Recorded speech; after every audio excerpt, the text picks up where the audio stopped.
هذا القتال من خط المواجهة مع الإرهابيين هم من جنوب مدينة اللطامنة. جنود سوريين موجودين على خطوط تماس، مثلهم مثل أي شاب سوري اليوم. كل واحد عنده موهبة بالغناء، بالرياضة، بالرسم، وأيضا بالأغاني. اليوم شاب من هالشباب، اليوم جندي من جنود أبطال الجيش العربي السوري ودرع القلمون، حبوا يوجهونا اليوم أو كل السوريين وبمناسبة انتصار ريف حماة وانتصار الجيش العربي السوري بهذا المكان، موال اليوم أو غنية ممكن يوجهها لكل السوريين من هذا الموقع. تفضل.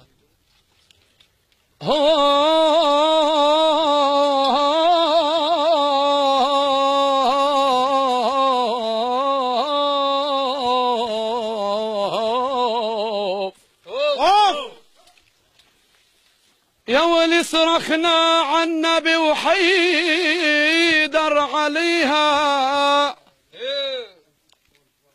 صرخنا على النبي وحيدر عليها، لحتى الأرض قدرنا نمشي عليها، ولك ما زالوا بسوريا الجيش موجود عليها، ما في إرهاب وطأ أرض العرايا.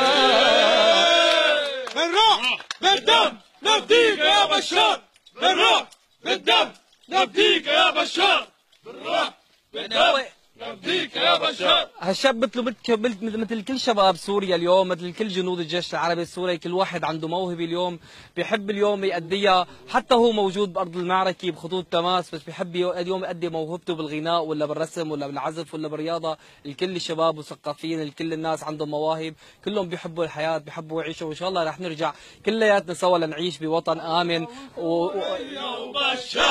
غير ثلاثة ما بنختار، الله وسوريا وبشار، غير ثلاثة ما بنختار، سوريا ما في أحرار، غير جيشك سوريا، غير ثلاثة ما بنختار، الله وسوريا وبشار، غير ثلاثة ما بنختار، الله وسوريا وبشار. تحية مننا اليوم ومن جنود الجيش العربي السوري من ريف حما الشمالي لكل السوريين، لكل حد مشتاق يرجع أيضا لسوريا ببلدان خارج سوريا. ايضا بنقول لهم سوريا حلوه وان شاء الله رح ترجع حلوه بهمه رجال الجيش العربي السوري، بهمه القوات الرديفه، بهمه كل بطل وكل شريف موجود على جبهات القتال.